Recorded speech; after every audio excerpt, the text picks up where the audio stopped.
bilmezdim inan. Sen benim ilkim, benim sevdiğim insan.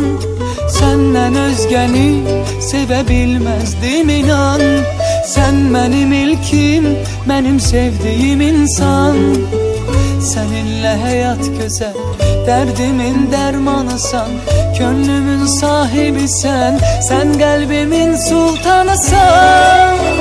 İndi bu nəğmədə sen beni dinle. Bil ki döyünür ürəyim seninle. Seni dünyalar kadar, seni denizler kadar, seni çok sevirəm sevdiğim hanım.